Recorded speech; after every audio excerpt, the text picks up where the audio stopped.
Hi everybody, today we'll talk about how to fix or how to solve Messenger keeps lagging. To know how to fix or how to solve Messenger keeps lagging, you should just go to settings. Here in this page, we click apps, default apps, app settings.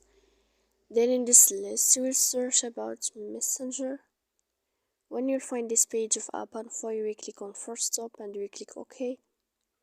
Then we'll enter to storage. After that, we click clear cache. And in the end of all these steps, then you can go to your airplane mode. You can turn on.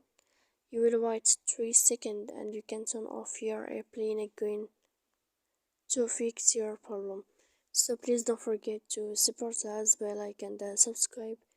See you next time in another video, and thank you for your attention and your watching.